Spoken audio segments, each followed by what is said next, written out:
Hi, I'm Tansy Leary, a certified professional dog trainer and the owner of Dog Crazy Lady. And this video is going to help teach you how to teach your pup how to hand target. Once things are going well, you can add a little bit of challenge by doing 2 in a row if he's playing easily before you say good and reward him. You could also start to add a verbal cue like touch or any word you like before you put that hand out. You could start moving your hand around a bit. For one way to do that is to hold it slightly above him so that he jumps up a touch into the air, only if it's safe and comfortable for him to do that physically. Fix, touch. Yes, good boy. Good. Okay.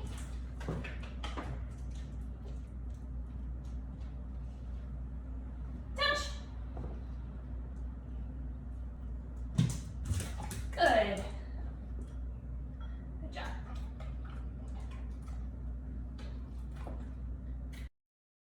So let's review those technique problems that might be happening if you're having trouble.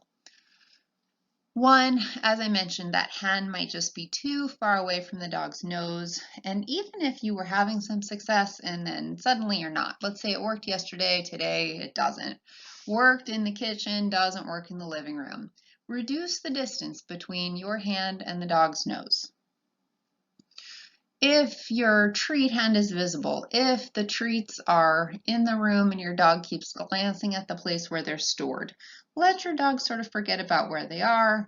Make sure your treat hand didn't drift out of your pocket or drift into view. The dog was always going to look at the most distracting, interesting thing in the room. If your hand is held up like that stop sign, your fingers have sort of drifted into more of an upright position, or one that happens sometimes when we're just so excited for our dog to get it right. I see this from dog moms a lot who are trying to help their dog succeed, moving the hand towards him, cheating a little bit and bonking the dog in the nose with the hand instead of waiting for the nose to come forward to the hand.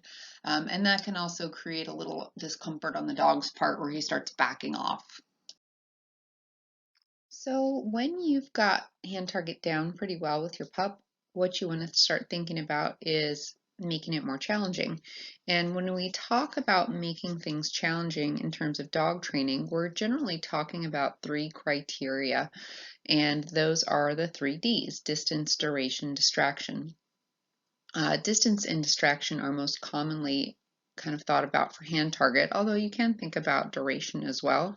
And distance is generally the first one that I work on. So what you want to look at is working, 2 minutes at a time, 15 minutes for a dog who likes to work a little longer. There are dogs out there who will work for as long as you let them. But I generally am working in sets of 5 or sets of 10 sometimes, just so that I can keep track. I might have a handful of food if I'm sort of just playing around for a couple of minutes, but if I'm trying to be a little bit more specific and really pay attention to where my dog is, I'm going to line up sets of food on a counter. So I'll have, 5 pieces of food in a row or 10 pieces of food in a row. And I'm going to, as I work, reward the dog if he gets something right, and I'm going to skip over a piece of food if he doesn't. So that way I can look back and see, out of those 5 or out of those 10, how many did my dog get right? And if he got it right 4 times or more, I need to increase the difficulty. So I'm going to increase the distance between my hand and his nose. And when I say increase, I'm not going from 2 inches to 2 feet. I'm going maybe 2 inches to 5 inches initially, and gradually increasing as I keep working in each new set of 5 or 10. And if he got it right 3 times, I'm going to stick right where I am. I'm not going to make it harder yet.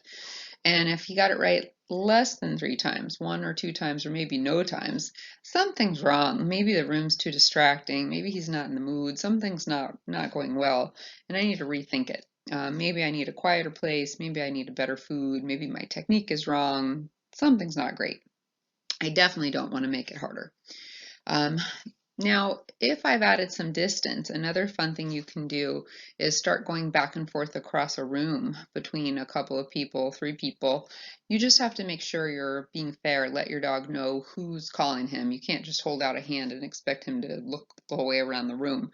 You maybe call his name first, so that he knows who to look at before you put your hand out. And that's a nice way to get some exercise if the weather's not great outside too, or to get a little exercise before you go out if your dog gets a little silly when he's outside on leash. Then once we've added some distance, we may want to increase distractions. Now, some people might say, oh, I'd like to increase distractions before distance. It's not necessarily important which one you increase first. You always want to increase one at a time, though, when you do change your criteria. If you're increasing distractions indoors, one way to do that is to add more people to the room, or to ask him to play when he's busy doing something else instead of when it's obviously training time. You could also easily increase distraction by going outside to play, but if you do that, you'd have to decrease the distance he's used to playing first, so that you're setting him up for success, and then gradually build your distance again. You can also add duration to a hand target. Probably not done as commonly in everyday training, more likely to be done by trainers who are adding some duration to be used in a cooperative care setting, like at the veterinarian. Maybe in grooming, but probably most likely at the veterinarian, where you're asking the dog to continue holding that hand target because perhaps the vet is getting ready to take a temperature or look in the ear, something like that. So the way you would do it is you would just start rewarding longer touches. When you're adding duration, sometimes you're continuing to feed. That would be difficult to do when the nose is pressed to a hand. So I would tend to start asking for a longer hold before I'm marking and rewarding for that particular behavior. That one's probably most easily done with help from a professional trainer.